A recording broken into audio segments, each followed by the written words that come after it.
नमस्कार, आर्या न्यूज देख रहे हैं आप। मैं हूं आपके साथ पल्लवी सिंह। आज चक्रव्यूह में बात करेंगे राजौरी में हुए हाल ही में हिंसक घटनाओं के बारे में। राजौरी का धांगरी इलाका जिसने रात को मौत का तांडव देखा और शव आते गए, आंसू बहते रहे, लेकिन अगले ही दिन एक धमाका और हो गया। इस धमाके में जम्मू कश्मीर में राजौरी में रविवार की देर शाम को आतंकी हमला हुआ, जिसमें टारगेट किलिंग को अंजाम देते हुए नकाबपोश 2 आतंकियों ने अंधाधुंध फायरिंग कर दी। 4 हिंदुओं की हत्या की गई और इसी दौरान हमले में 6 लोग घायल भी हुए, जिसमें 3 की हालत अभी भी गंभीर बनी हुई है। लश्कर-ए-तैयबा के जुड़े संगठन टीआरएफ ने इस हमले की जिम्मेदारी ली है और कुछ और लोगों की जिंदगी भी छीन ली गई जब आईडी ब्लास्ट हो गया। यहां आपको बता दें कि आतंकी हमले के बाद धांगरी चौक पर ये ग्रामीण पहुंचे थे और प्रदर्शन कर रहे थे, लेकिन इसी दौरान वहां पर आईडी ब्लास्ट हुआ, एक घर में यह धमाका हुआ और अब मृतकों के परिजन हो या फिर आम जनता, सब यही पूछ रहे हैं कि हम घर में भी सुरक्षित नहीं है तो हम आखिर कहां जाएं, क्या विकल्प है हमारे पास। और इस पूरे मामले को लेकर क्या कुछ प्रतिक्रियाएं यहां पर राजनीतिक प्रतिक्रियाएं देखने को मिल रही हैं, वो आपको दिखाते हैं।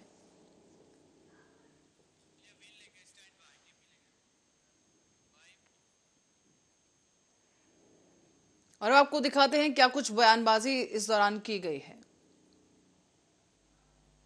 के ढांगरी गांव में मानवता का कत्ल, इंसानियत का कत्ल पाकिस्तान के कायर आतंकवादियों ने किया है। यह बहुत बड़ा जघन्य अपराध, यह बहुत बड़ा अत्याचार और महापाप पाकिस्तान के कायर और दरिंदे आतंकवादियों ने राजौरी के ढांगरी गांव में किया है। ढांगरी गांव नियंत्रण रेखा के ऊपर एलओसी के साथ सटा एक गांव है, जहां के लोग बहुत देशभक्त, ईमानदार और देश के वफादार लोग हैं। ऐसे देशभक्त लोगों को कायर पाकिस्तानी आतंकवादियों ने निशाना बनाकर मानवता का कत्ल किया है, मानवता को, इंसानियत को लहूलुहान किया है। इन कायर पाकिस्तानी आतंकवादियों ने, सेना और पुलिस ने ढांगरी गांव की चारों तरफ से घेराबंदी कर दी है। जो आतंकवादी और साजिशकर्ता ढांगरी आतंकी हमले में शामिल है, वो नहीं बचेगा। जमीन के पाताल से भी निकाल कर इन कायर पाकिस्तानी आतंकवादियों को मौत के घाट उतारा जाएगा। पाकिस्तानी आतंकवादियों ने निहत्थे, बेकसूर, बेगुनाह लोगों का कत्ल करके महापाप किया है, जघन्य अपराध किया है। आज जिस तरह से राजौरी जिले में आतंकवादियों द्वारा हमले में 3 लोगों की शहादत हुई है, हम इस आतंकवादी हमले की निंदा करते हैं। और जिस तरह से उपराज्यपाल प्रशासन यह दावा कर रहा था कि जम्मू खित्ते से आतंकवाद लगभग खत्म कर दिया गया है, उसके बाद लगातार आतंकियों द्वारा जम्मू खित्ते को निशाना बनाया गया है और लगातार आतंकवादी हमले हो रहे हैं। प्रशासन का वह सारा दावा फेल साबित हुआ है, जिस तरीके से आतंकियों ने जम्मू खित्ते को अपना निशाना बनाया है। प्रशासन को यह चाहिए कि पुख्ता इंतजाम किए जाएं आतंकवादियों के इन हमलों के रोकने के लिए। जो जानकारी प्राप्त हुई है उसमें 2 आतंकी आए थे, जिन्होंने 3 घरों को निशाना बनाया। अपर डांगरी के गांव का इलाका था, जो थोड़ा सड़क से हटके है, जिसमें 4 लोगों की कैजुअल्टी हुई है, 5 और जख्मी हैं। जो 2 जख्मी यहाँ लाए गए हैं वो अभी स्टेबल हैं। राजौरी में भी जो जख्मी हैं वो भी स्टेबल हैं। तलाशी अभियान जारी है। पुलिस, सीआरपीएफ और आर्मी के ट्रूप्स ने उस पूरे इलाके की घेराबंदी कर ली है। तलाशी अभियान शुरू हो जाएगा। बहुत जल्द हम कोशिश करेंगे कि इन दोनों को न्यूट्रलाइज कर दिया जाए। कल राजौरी के मुस्लिम मेजॉरिटी इलाके में 3 घरों के ऊपर अटैक किया गया। ये तीनों घर जो थे माइनॉरिटी कम्युनिटी हिंदूज़ के थे। इनका मकसद था कि उस इलाके में हिंदुओं में खौफ पैदा करना, ताकि वो जगह को छोड़ के भाग जाए। एक किस्म से एथनिक क्लिनजिंग को इंड्यूस करना चाहते थे। इनको हर प्रकार से शय था पाकिस्तान की तरफ से। हिंदुस्तान की सरकार को यकीन करना है कि इनको हर प्रकार की सिक्योरिटी प्रोवाइड करे और इस माफ़ी का जो इंटेंट है वो किसी प्रकार भी सक्सेसफुल ना हो। जिन लोगों ने ये कार्रवाई की है उनको जल्द से आइडेंटिफाई करके अगले 3-4 दिन में उनको न्यूट्रलाइज करना बहुत लाजमी है, ताकि बड़ा क्लियर मैसेज भेजा जाए कि हिंदुस्तान जो है इस माफ़ी की कार्रवाई को टॉलरेट नहीं करेगा। देखिए, ये एक लगता है प्लान्ड अटैक है आईएसआई का, और अब आईएसआई ने ये सोचा है कि कश्मीर घाटी के अंदर तो मिलिटेंसी ख़त्म हो रही है, तो यहाँ पे जो है एक हिसाब से मिलिटेंसी रिवाइव की जाए और हिंदू कम्युनिटी को टारगेट किया जाए। ये एक प्री प्लान्ड एक अटैक है, क्योंकि वहाँ पे जो मिलिटेंट थे उन्होंने जो खबरें आई हैं, उन्होंने आधार कार्ड देख के शनाख्त करके और फिर गोलियाँ चलाई हैं उन घरों के ऊपर। ये दर्शाता है कि कहीं ना कहीं हमारे जो महकमा है सिक्योरिटी ऑपरेटर्स का, उसमें कहीं ना कहीं कोई डिस्कनेक्ट है, क्योंकि ये भी पता लगा है कि उन्होंने जो वीडीसी जो है उनसे जो है हथियार ले लिए थे और उनको वापस नहीं दिए। तो ये एक सबसे पहले तो ज़रूरत ये है कि विलेज डिफेंस कम्युनिटी जो है वो रिवाइव की जाए, उनको हथियार दिए जाएँ, उनको बाकायदा फिर दोबारा से ट्रेनिंग दी जाए, क्योंकि ये जो एक टारगेटेड तरीका है आईएसआई का कि हिंदू कम्युनिटी जितनी भी अपर रीचेज में रह रही हैं तो उनको टारगेट किया जाए, ताकि वहाँ से वो माइग्रेट हो जाए और वहाँ पे फिर वो अपने मिलिटेंट जो हैं, अपने टेररिस्ट जो है वहाँ शेल्टर ले सके। ये चीज़ जो है इसको मद्देनज़र रखते हुए पुलिस और सिक्योरिटी फोर्सेस को कदम उठा। और आज की चर्चा शुरू करते हैं। रक्षा विशेषज्ञ हमारे साथ मौजूद हैं, रिटायर्ड कर्नल संतपाल राघव रक्षा विशेषज्ञ हमारे साथ हैं और ललन सिंह रक्षा विशेषज्ञ है। आप दोनों ही गेस्ट का बहुत बहुत स्वागत सरारा न्यूज पर। संतपाल जी, सबसे पहले मैं आपके पास आना चाहूंगी। सर, सुरक्षाकर्मी रात की घटना के बाद सर्च अभियान चला रहे थे, लेकिन अब लोग आक्रोश में हैं, पूछ रहे हैं कि क्या सर्च किया गया, कैसे सर्च अभियान चलाया गया और किस तरह से सैनिटाइजेशन की गई, जब बम की जानकारी ही नहीं हुई, और अगर जानकारी हुई तो फिर पुलिस के द्वारा ये चूक कैसे हो गई जो ये पूरा ब्लास्ट हुआ है आईडी का। आप किस तरीके से देखते हैं इन दोनों ही घटनाओं को? जी देखिए, ये जो घटना हुई है सबसे पहले बेहद दुखद है जी। और जो मिलिटेंट्स ने जो हिंदू माइनॉरिटी के घरों पे सिलेक्टेड टारगेट किलिंग की है, वो बहुत ही, आप ये देखें पीछे से बुधवार को भी रजौरी में आर्मी कैंप के नजदीक उन्होंने अटैक किया, सिविलियंस को मारा। और 1 जनवरी को भी कश्मीर के अंदर 4 दूसरी जगह में घटना हुई है, इसको मिला के सीआरपी के वहां पे ग्रेनेड फेंका, वहां पे भी एक सिविलियन घायल हुआ। लेकिन आप ये देखिए कि आज मिलिटेंट्स के पास में कोई शक्ति नहीं है और कोई कुछ नहीं है, वो अपना सिर छिपा रहे हैं। वो सॉफ्ट किलिंग और सॉफ्ट टारगेट पे कर रहे हैं जब से 370 धारा जो है वो हटाई गई है। मिलिटेंट बैकफुट पे है, नंबर 1। नंबर 2, आप ये देखें जो वहां पे जनरल आसिम मुनीर जो आईएसआई के चीफ रह चुके हैं, वो आज मैं सेना अध्यक्ष पाकिस्तान के अंदर, यही पुलवामा के मास्टरमाइंड थे, इन्हीं के टाइम ये हुआ था। आज उनके खिलाफ पाकिस्तान में एक वेव आ रखी है, क्योंकि अफगानिस्तान बॉर्डर पे आर्मी को काफी नुकसान हुआ है और बॉर्डर पे जो घटनाएं चल रही हैं वो बैकफुट पे है। तो लोगों का ध्यान आकर्षित करने के लिए वो जम्मू कश्मीर में ये कार्य कर रहे हैं। बहुत दुख की बात है कि ये घटना हुई है और छोटी छोटी घटनाओं को ये अंजाम दे रहे हैं। चलिए अब हम चलते हैं यहाँ पर जी। जो ऑपरेशन है वो जब होते हैं, हमने अनुभव है, मैंने इस इलाके में भी सर्विस की है और JNK में भी 15 साल लगाए। जब मिलिटेंट बैकफुट पे होते हैं, जब उनका नहीं होता है, इवन वो डेड बॉडी भी होती है, तो वो ग्रेनेड को इस तरीके से या दूसरे चीजों को ऐसे संतपाल जी, जैसे कि यहाँ पर फायरिंग हुई, एक वो होता है ना कि जो पुलिस होती है या सुरक्षा कर्मी होते हैं, खासतौर पर ऐसी जगहों पर, जम्मू कश्मीर जैसी जगहों पर एक सिक्स सेंस होती है पुलिस कर्मियों में कि अगर ये घटना हुई है, जो फायरिंग हुई है, तो कहीं ना कहीं अंदाजा लगता है कि शायद और भी कोई हो सकती है। लेकिन इसके बावजूद ठीक से वहां पर चेकिंग नहीं की गई। अगर चेकिंग की गई होती तो शायद इस बम के बारे में जानकारी मिल जाती। लोग यहाँ पर यही पूछ रहे हैं, सवाल कर रहे हैं कि आखिर पुलिस ने कैसी चेकिंग की, जो एक रात पहले यहाँ पर गोलीबारी हुई है, अगले ही दिन जब लोग प्रोटेस्ट करने निकले तो वहां पर इस तरह से ब्लास्ट हो गया। आप इस ब्लास्ट की बात को किस तरह से देखेंगे कि क्या वहां पर ठीक से कॉम्बिंग नहीं की गई, वहां पर सैनिटाइजेशन ठीक से नहीं हुआ? देखिए मैडम, ये जो ट्रेनिंग है, ऑपरेशंस की ट्रेनिंग है, हमारा सर्च और कॉर्डन किया जाता है, लेकिन कहीं भी कोई कमी रह जाती है, रह गई है, जिसकी वजह से ये हुआ है। वो इसके बहुत ही एनालिसिस करें तो कई रीजन हो सकते हैं। एक रीजन ये नहीं है कि वो मिलिटेंट मतलब लगाया हो, नंबर 1। नंबर 2, जो उनके स्पोर्ट में मिलिटेंट के, वो भी कोई लगा के हुए। यस, सैनिटाइज एरिया को किया जाता है, कॉर्डन किया जाता है, जब भी सर्च किया जाता है। ये चूक है, इसमें कोई शक और गुंजाइश नहीं है। लेकिन सुरक्षा कर्मी भी बहुत ही ध्यान से करते हैं, और जो भी सर्च एंड कॉर्डन लगाया जाता है वो वहां पे सोर्स होते हैं जो इंफॉर्मेशन देते हैं सुरक्षा कर्मियों को भी। और ये दूसरा, अदर वे हम डाल दो, जो मिलिटेंट है उनके भी लोग होते हैं वहां पे। तो किसकी एजेंसी जो है मजबूत है, उसके हिसाब से कार्य होता है।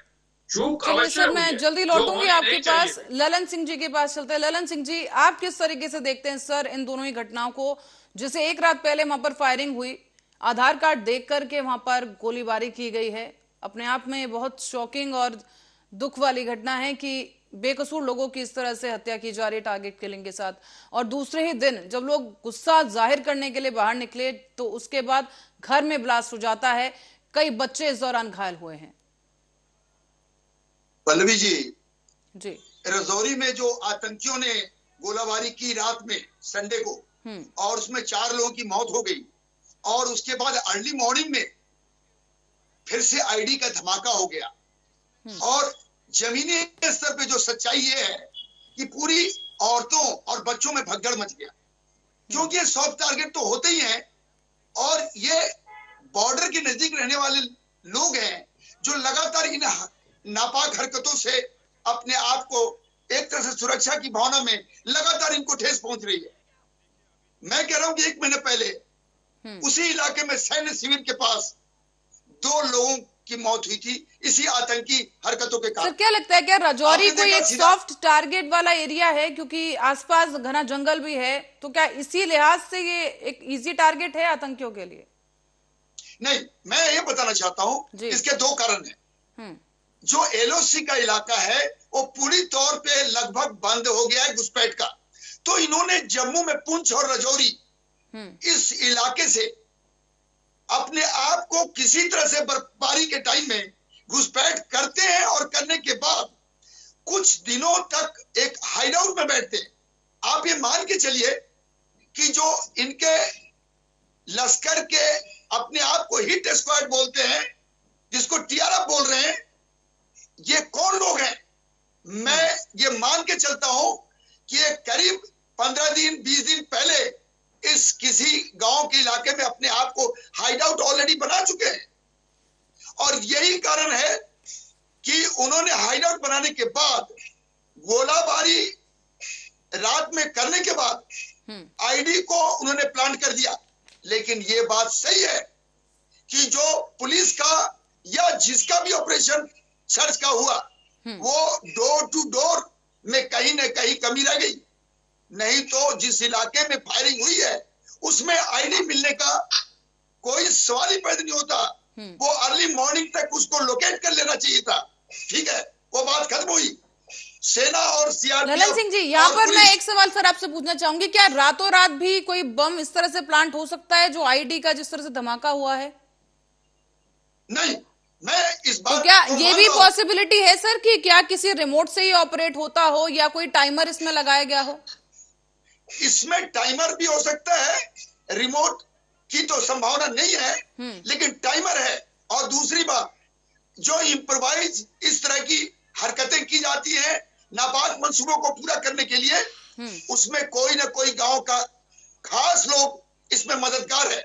मैं आपको ये बताना चाहूंगा कि जब आधार कार्ड को देखकर, नाम और आदमी को पहचान कर, और वही 90 की दशक का मंसूबा फिर से कामयाब करना चाहते हैं, अल्पसंख्यकों को टारगेट किलिंग के तौर पे उस इलाके से पलायन करवाना चाहते हैं, तो ये रणनीति आईएसआई की भी है।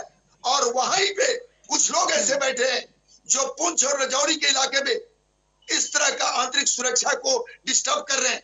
तो सबसे पहले जरूरी है कि जो कॉर्डन हुआ है वो अभी भी उस पूरे इलाके में डोर टू डोर होना चाहिए और हर जमीनी लोकेशन को पूरी तौर पे, हालांकि वहां एनआईए पहुंच चुकी है। संतपाल राघव जी की बात करते हैं। संतपाल राघव जी, क्या आप कोई पैटर्न देख पा रहे हैं जो इस तरह की घटनाएं लगातार यहाँ पर चल रही हैं जम्मू कश्मीर में? क्योंकि देखा गया है कि सुरक्षाकर्मी लगातार आतंकियों को ढेर कर रहे हैं, ड्रोन की जो व्यवस्था उसे भी ध्वस्त किया जा रहा है, लेकिन इस सब के बावजूद इस तरह की घटनाएं नहीं रुक पा रही हैं। क्या कहेंगे सर? जी, जैसा ललन जी ने बताया अभी, इस टाइम पे बर्फबारी होने के कारण पासेस बंद हो जाते हैं। ये जो इलाका है पुंछ और राजौरी का, यहाँ पे बर्फ इतनी नहीं गिरती और ये यहां से जो है इंट्रूजन करके यहाँ पे ऑपरेट कर सकते हैं। आप ये देखें, अभी बुधवार को जो ऑपरेशन हुआ था वो राजौरी में हुआ था, उसके बाद सिदरा जम्मू में हुआ और ये आज तीसरा है यहाँ पे। और जो कल जो तीन मामूली घटनाएं हुई हैं जो कश्मीर में, जिसमें किसी का कोई नहीं हुआ लेकिन घायल हुए, वो सीआरपी के उसमें उन्होंने गड्ढे डाला है और दूसरी छोटी मोटी और घटना हुई है। क्योंकि अभी मिलिटेंट्स के पास में कोई स्ट्रेटेजी नहीं है, कोई उनको मजबूती नहीं है। 370 हटने के बाद वो बैकफुट पे है, लेकिन मुद्दे को जो है जितना रखना चाहते हैं, आईएसआई उनको फोर्स कर रही है और उनको सारे जो लॉजिस्टिक्स है प्लस इंफॉर्मेशन है वो एक्टिवेट कर रही है। क्योंकि कल 1 जनवरी था, पूरे लोगों को एक उन्होंने मैसेज दिया है कि हम आतंकवाद जो है अभी वैली में है, तो ये एक मैसेज देने का वो है। और जिस यानी कहीं ना कहीं कम्युनल चार्ज करने की कोशिश यहाँ पर की जा रही है। जी, ये सॉफ्ट टारगेट को क्लिक किया है। आप पीछे भी पैटर्न देखें, सिक्योरिटी फोर्सेस के साथ वो नहीं कर रहे हैं, एक निर्दोष नागरिकों पे, प्रवासियों पे, बच्चों पे, जो कि जघन्य अपराध है, उन लोगों पे ये कर रहे हैं। ये बात करते हैं मानव अधिकारों की। पाकिस्तान हमेशा मानव अधिकारों की बात करता है कश्मीर के अंदर, और आज आप देखिए कि किस तरीके से वो मानव अधिकारों का कितना उल्लंघन निर्दोष नागरिकों के ऊपर जो है उनको मारा जा रहा है। पर फिर वही सवाल खड़ा हो जाता है कि आखिर ये लोग किस तरह से आए। और इस बार जो है यहाँ पर एक और पैटर्न हम यहाँ पर नोट कर पा रहे हैं कि काफी ये कम मात्रा में आतंकी आ रहे हैं और इस तरह के छोटे छोटे हमलों को अंजाम दिया जा रहा है। क्या इसे डिस्ट्रैक्शन के तौर पर देखा जा सकता है कि कश्मीर के बाकी संवेदनशील इलाकों से कुछ फोर्सेस को हटाकर डाइवर्ट किया जाए राजौरी में या पुंछ जैसे छोटे इलाकों में, ताकि बड़े एरिया से ध्यान हट सके? क्या इस तरह का डाइवर्ट करने की कोशिश की जा रही है? देखिए, जो मिलिटेंट्स है वो स्ट्रेंथ में नहीं है और उनको इतना वो नहीं है, लेकिन फोर्सेस कैपेबल है, डिप्लॉयमेंट बिल्कुल फिट है, उतना ही डिप्लॉयमेंट है। एलसी पे, लाइन ऑफ कंट्रोल पे पूरा जो है मुस्तैदी से किया जा रहा है, लेकिन कुछ स्लीपर सेल या वहीं पे लोग रह रहे हैं या कोई हाइड आउट ऐसा बनाया जाता है जहां से इनको सपोर्ट मिलती है, तो वो ऑपरेट करते हैं। चलिए ललन सिंह जी के पास जाएंगे। ललन सिंह जी, आपसे भी मेरा सर यही सवाल है कि क्या जिस तरह की छोटी छोटी घटनाएं, छोटे छोटे हमले यहाँ पर किए जा रहे हैं, क्या किसी तरह का डाइवर्जन क्रिएट करने के लिए हैं, डिस्ट्रैक्शन क्रिएट करने के लिए हैं कि ध्यान ऐसी जगह से हटकर ऐसी जगह पर आ जाए और उस जगह पर कोई बड़े हमले को अंजाम दिया जा सके? मैडम, पहले तो मैं आपकी बात को एक्सेप्ट कर रहा हूं, लेकिन यहाँ एक और प्रॉब्लम है। जो पुंछ और राजौरी के सीमा पार का इलाका है वो बहुत इंफॉर्मेशन सूचना तंत्र का भारत सरकार और सुरक्षा बलों को पूरी तौर पे मिल चुकी है कि करीब 10 से 12 लंचिंग पे पूरी तौर पे सक्रिय हैं। पाकिस्तान, जैसे कर्नल साहब ने बताया कि पाकिस्तान आर्मी चीफ, उन्होंने 2 दिन पहले कहा है कि पाकिस्तान की स्थिति बहुत नाजुक है, अफगानिस्तान के बॉर्डर पे उसको बहुत पूरी तरह से दबाव है। पख्तून इलाके में कुकिंग गैस को 3-4 किलो पॉलिथीन में भर के उनका जीवन यापन हो रहा है। 100 आदमियों की भर्ती में 5 लाख लोगों का भीड़ इकट्ठा हो रहा है। उनकी जो आर्थिक स्थिति है पूरी तौर पर चरमरा चुकी है। तो जो 2-2, 3-3 और 4 की ग्रुप जो आ रही है, वो मान के चलिए कि उनके स्लीपर सेल और उनके जो गुर्गे हैं वो जम्मू, पुंछ और पंजाब के लोकेशन में अपने आप को शिफ्ट कर चुके हैं।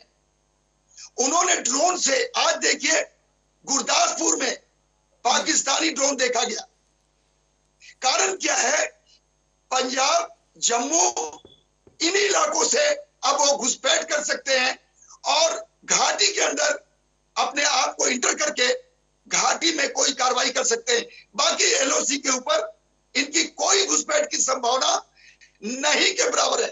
तो एक बात जरूर है कि जो लंचिंग पैड है सीमा पर, उसको कोई ना कोई भारत सरकार के निर्देश पे हमारी सेना, हमारी अर्धसैनिक बल पूरी तौर पे मुस्तैद और पुरानी जो बयानात हैं वो आदेश का इंतजार करते हैं। और समय भी आ गया है कि जो पीओके की स्थिति है उसमें इन लंचिंग पैडों को किसी भी हालत में नेस्ताबूद करना पड़ेगा। चाहे कर्नल साहब अच्छी तरह से बताया उन्होंने कि ये जो गुर्गे हैं उन्होंने इस इलाके में अपना जमावड़ा छोटा या बड़े ग्रुप में बना चुके हैं, उनको आर्थिक मदद मिल रही है। और कुछ ऐसे राष्ट्र विरोधी तत्व हैं जो इस मौके का फायदा उठाकर जम्मू कश्मीर के आने वाले चुनाव को डिस्टर्ब करना चाहते हैं। तो इन सभी बातों का मद्देनजर पल्लवी जी, अब एक सख्त 7 जनवरी को गृह मंत्रालय का दोबारा एक बहुत बड़ा मीटिंग होने जा रहा है।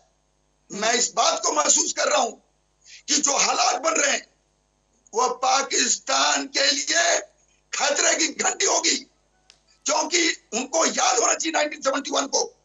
और जब लगातार कोई आदमी इस तरह से पीठ पे हाथ लगाता हो तो उनके साथ हमारी भारत की जो सुरक्षा बलों की कैपेबिलिटी है वो बहुत जबरदस्त है। मैं बीएसएफ का सीनियर अधिकारी रहा हूं, मुझे पता है, मैं सांबा में काम किया है। ये इलाका है घुसपैठ करने का और इसी इलाके से वो घाटी में जाना चाहते हैं। कितनी बड़ी चुनौती है वहां पर, जिस तरीके से हालात इस वक्त बने हुए हैं। सर, आपसे जानना चाहूंगी, जिस वक्त आप थे तब में और अब में क्या कुछ बड़ा फर्क आपने देखा यहाँ पर? उस समय हालात जम्मू इलाके में कम था अपेक्षाकृत कश्मीर का। हम लोगों ने देखा है कि 90 के दशक में वो डायरेक्ट एलओसी के साइड से घुसपैठ करते थे, अपने लोगों को, स्लीपर सेल, गुर्गों को, और बोलने में कोई दुख नहीं होता, शर्म भी नहीं कि यासीन मलिक जैसे लोग जो देश में बैठे पूरे देश राष्ट्र विरोधी हरकतों को अंजाम देने में सबसे बड़े मददगार होते थे, लेकिन आज उनकी कमर तोड़ दी गई है। अब वो इसी तरह से 2, 4 और टारगेट किलिंग अल्पसंख्यकों को पलायन करने के लिए 90 के दशक लाने के लिए और इस तरह की हरकतों को अंजाम दे रहे हैं। लेकिन ये भी मैं बताना चाहता हूं, हमारी सुरक्षा बल बहुत सतर्क और सख्त है। सीआरपीएफ, बीएसएफ, आईटीबीपी पूरी तौर पे मुस्तैद है। लेकिन अगर कोई गलती हुई है, आईडी का मिलना ये सही नहीं मानेंगे। इसके ऊपर यानी आप कहीं ना कहीं मान रहे हैं कि यहाँ पर चूक तो हुई है, वरना इस आईडी को पहले ट्रेस कर लिया जाना चाहिए था। नहीं, चूक अगर हुई है तो समय की कमी के कारण या जो ऑपरेशन स्टार्ट हुआ उसमें हो सकता है तकनीकी समस्या आई हो। लेकिन एक बात है, वो इलाका, उसमें आईडी रखने के बहुत मौके हैं। काफी वहां पे गड्ढे, नाले, इस तरह के हालात जमीनी हैं। लेकिन वहां की लेडीज, बच्चे और वहां का नागरिक, क्योंकि वो सीमा पर हमेशा दुश्मन पाकिस्तान का इस तरह की समस्याओं को झेल रहा है, उनके लिए पूरी हथियार ट्रेनिंग बीएसएफ कर रही है, इंडियन आर्मी उनको पूरी तौर पे मदद कर रही है। लेकिन अगर कहीं कुछ चूक हो गया है तो आइंदे ललन जी लौटेंगे आपके पास। संतपाल जी आपके पास मैं आना चाहूंगी कि सर जिस तरीके से, जैसे कि मैंने यहाँ हम बात कर ही रहे थे कि जिस तरीके से यहाँ पर आईडी रखा गया है तो कहीं ना कहीं चूक तो हुई है कि वो ट्रेस नहीं किया जा सका। रात से लेकर दिन तक का समय काफी लंबा समय हो जाता है, लेकिन इस दौरान अगर ट्रेस किया जाता तो एक और बड़ा हादसा रुक सकता था जो अब हुआ है। अब यहाँ बच्चे भी घायल हैं, लोग आक्रोशित हैं, उनका यही कहना है कि अब हमारे पास विकल्प क्या बचता है, अगर हम पलायन ना करें ऐसे में तो आखिर क्या करें। और जैसे कि ललन सिंह ने भी बताया है कि आगे जो चुनाव होने जा रहे हैं उसको लेकर भी कहीं ना कहीं खतरा है, ये डर का माहौल है, इसीलिए वो डर इस तरह से निकल रहा है कि हमले हो रहे हैं, टारगेट किलिंग को एक बार फिर से एक्टिव हो गए हैं स्लीपर सेल और टारगेट किलिंग कर रहे हैं। जी देखिए, जब भी कभी ऑपरेशन होता है, कॉर्डन एंड सर्च होती है और वहां के नागरिकों को पूरी वार्निंग के साथ निकाला जाता है और एरिया को सैनिटाइज किया जाता है। लेकिन जो ललन सर ने बताया था कि बहुत फैक्टर होते हैं, हो सकता है वहां पे स्लीपर सेल में वहां पे किसी आदमी ने आईडी लगाया हो, उसके अलावा वहां पे ऐसी जगह पे लगाया हो कि जहां पे उम्मीद ही नहीं की जा सकती हो। तो ये फैक्टर एक ही नहीं है, चूक हुई है, इससे कोई हम मना नहीं कर सकते, अवॉइड हो सकता था। लेकिन वहां के जो हालात हैं, जमीनी हालात हैं, वो, और ये सबको मालूम है कि मिलिटेंट अगर बाहर से आया है, उस गांव के लोगों को ये मालूम है ये एक दूसरा आदमी है, वहां पे बड़ा छोटी जगह है, छोटी जगह में अगर कोई दूसरा आदमी आता है तो एकदम शक के दायरे पे आता है, कोई ये किसी का रिश्तेदार है, ये कौन है, कैसे है, तो ये है। तो वहां सतपाल जी मौजूदा जो हालात इस वक्त हैं पुलिस कर्मियों के लिए, सुरक्षा बल के लिए कितनी बड़ी चुनौती है यहाँ पर, क्योंकि रजौरी एक सीमावर्ती इलाका में पड़ता है और ऐसे में मुश्किल हो जाता है। आप मुझे बताइए कि यहाँ पर क्या कुछ उपाय किए जा सकते हैं, क्योंकि लगातार हमले बढ़ रहे हैं, रजौरी, पुंछ, पुलवामा अटैक्स लगातार बढ़ रहे हैं, ड्रोन के जरिए भी हथियारों की सप्लाई हो रही है। हालांकि हमारे सुरक्षा बल जो सुरक्षा कर्मी हैं उन ड्रोन्स को ध्वस्त कर चुके हैं, कई बार वो ड्रोन्स वापस भी लौट गए। जी देखिए, जो भी ऑपरेशन सक्सेस होता है वहां के लोकल आदमियों का सपोर्ट बहुत आवश्यक है।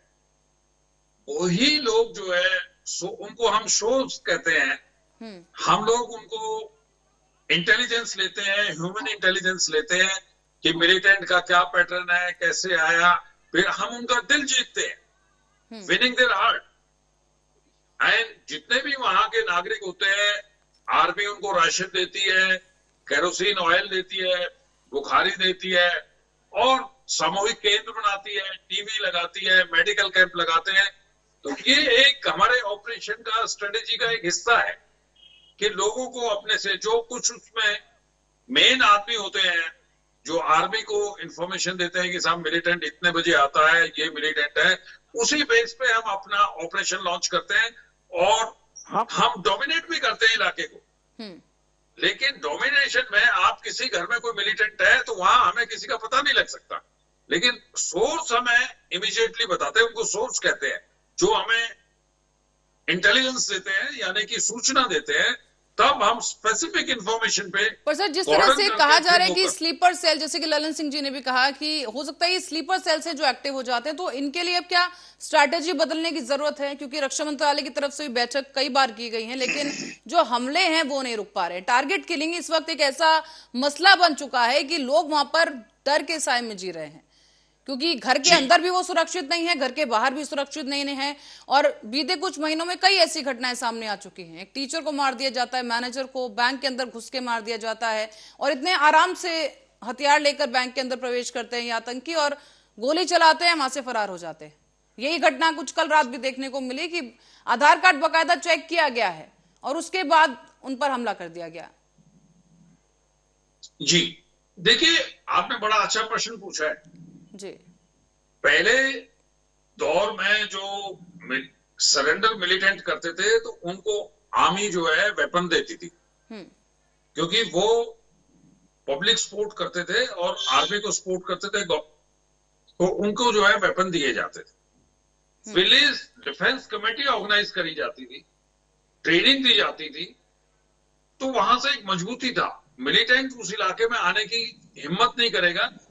अगर कोई स्लीपर सेल का उनको सपोर्ट भी कर रहा है तो विलेज डिफेंस कमेटी के कोई ना कोई व्यक्ति वो आर्मी के टच में होते थे, वो इन्फॉर्म करते थे। तो हमें जो है विलेज डिफेंस कमेटी को दोबारा से अच्छी तरह से उनको मजबूती से प्रशिक्षण देना चाहिए और उनके दिलों को और जीतना चाहिए, और उनकी वेलफेयर स्कीम्स हम उनको और जो सेंसिटिव एरिया है वहां पे और लानी चाहिए। पर सर, जो आपने यहाँ पर ये बात कही कि दिल जीतना जरूरी है, लेकिन इस घटना के बाद अब लोगों में विपरीत इसका वो असर देखने को मिल रहा है, क्योंकि भरोसा कहीं ना कहीं छल्ली हुआ है। जी ललन जी, बस आ रही हूँ मैं आपके पास। जी सनपाल जी।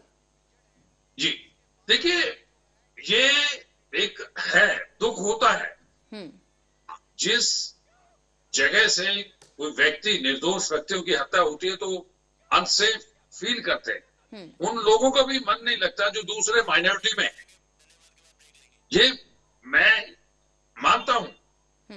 पर इसके जो सॉल्यूशन है, जो मैंने आपको पहले बताया है जी, कि वो जब तक इंफॉर्मेशन वहां से नहीं आएगी, क्योंकि आप ये देखिए कि security force inch by inch cover नहीं कर सकते। वो तो डोमिनेट करते हैं, पेट्रोल करते हैं, डे नाइट करते हैं। जब तक इंटेलिजेंस नहीं आती है तो ये बड़ा मुश्किल हो जाता है। बड़ा मुश्किल हो जाता है कि कौन से गांव में एरिया बहुत लंबा है और आप डिफरेंशिएट भी नहीं कर पाते कि कौन मिलिटेंट है। हम मिलिटेंट जब मानते हैं उसको जब उसके पास में अनऑथराइज वेपन है। काफी सेंसिटिव सिचुएशन बन जाती है। जी ललन जी, आपके पास भी अब आना चाहेंगे। सर, आप पहले तो आप अपनी बात पूरी कीजिए, आप कुछ कह रहे थे बीच में। ललन सिंह जी। हाँ जी, मैं ये कह रहा हूँ मैडम,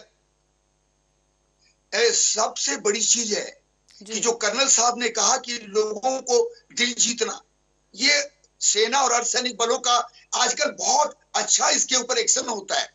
उससे क्या होता है, किसी भी धर्म से बिलोंग कोई करता हो, लेकिन जब देश की बात उनको समझ में आती है तो वो गलत लोगों की इंफॉर्मेशन कोई ना कोई तरीके से वो नीड टू नो बेसिस पे उनके मूवमेंट को पूरी तौर पे सेना और अर्धसैनिक बल के लोगों के पास पहुंचाने की कोशिश करते हैं। इससे हमें एक्शन करने में आराम होता है। अब एक चीज देखिए, 6 लोगों की मौत हो गई और उस गांव डांगरी में लेफ्टिनेंट गवर्नर मनोज सिन्हा साहब पहुंच गए, उनके परिजनों से मिल रहे हैं। तो आज पहले और आज में बहुत फर्क है और यह भी कंफर्म हो चुका है कि एलओसी के ऊपर किसी भी तरह की घुसपैठ की संभावना नहीं है। इतनी ज्यादा हमारी तकनीकी और हमारी जो फौज की जो ऑब्जर्वेशन है और जो पेट्रोलिंग है, वो इनको किसी भी हालत में मूवमेंट नहीं होने देंगे। तो हमारा जो अब डर है वो रजौरी, पुंछ, पंजाब। ललन जी, जैसे कि आपने कहा सर, टेक्निक वाइज हम लोग काफी ज्यादा एडवांस हो गए हैं पहले से और अब में। तो ड्रोन की यहाँ पर बात की जाए तो जिस वक्त ये हमला हो रहा था, क्या उस वक्त आप क्या कहेंगे कि हमारी ये टेक्निक क्यों फुस हो गई? क्या उस वक्त जो फायरिंग की घटना हुई, क्या उसे नहीं रोका जा सकता था? नहीं, मैं तो यही कह रहा हूं कि लगातार पाकिस्तान जो है, अगर आप 6 महीने के अंदर देखेंगी तो तरन तारन, गुरदासपुर, अमृतसर और जम्मू के इलाके में कभी आसमानी ड्रोन, कभी जमीन में सुरंग बनाकर कोशिश इनकी पूरी है कि किसी तरह से छोटे छोटे ग्रुपों में अपने वजूद को कायम रखने के लिए। और अब एक चीज और पता चला है मैडम जी, कि ये अफगान से आए हुए भी कुछ लोग जो बहुत पहले लंचिंग पैड में पहुंच चुके हैं, उनको ये पूरी तौर पे मोटिवेट करके भारत के अंदर आंतरिक सुरक्षा को डिस्टर्ब करने के लिए वो कोशिश कर रहे हैं कि किसी तरह से घुसपैठ करें और एक बहुत बड़ा कोई अंजाम दे दे। लेकिन बहुत मुश्किल है, केवल टारगेट किलिंग सॉफ्ट टारगेट और बहुत छोटे मोटे हरकतों को ये कर पा रहे हैं, इसमें भी कोई शक नहीं। लेकिन आपका कहना भी कब तक ये टारगेट किलिंग होगा, कब तक हमारे लोग इसको यही बड़ा बर्दाश्त सवाल करेंगे? इस वक्त सभी के मन में है। यही आप सवाल दोनों ही उठ गेस्ट रही है। का बहुत बहुत धन्यवाद हमारे साथ जुड़ने के लिए। समय की कमी है सर ललन जी, आपको यहीं रोक रही हूं। तो जैसे कि दर्शक हमारे साथ देख रहे हैं कि जिस तरीके से हमारे साथ दो बड़े रक्षा विशेषज्ञ जुड़े और जिस तरह से उन्होंने अपनी बात आगे रखी कि इस वक्त जो चुनौतीपूर्ण माहौल है, पुलिस की तरफ से भी वहां पर लगातार सुरक्षा कर्मियों के तरफ से जो है लगातार वहां पर चेकिंग भी की जा रही है और अब कोशिश ये की जा रही है कि वो जो तमाम लोग हैं, जो भरोसा कहीं ना कहीं टूट गया है, छलनी हुआ है, उसको दोबारा से एक बार बरकरार रखा जाए, क्योंकि यहाँ पर जो आम लोग हैं और पुलिस जो सुरक्षा बल है, दोनों मिलकर ही आपस में इस तरह की घटनाओं को होने से रोक सकते हैं। चलिए ब्रेक के बाद फिर चर्चा पे वापस जाएंगे, तब तक के लिए रुकते हैं एक छोटे से ब्रेक के लिए।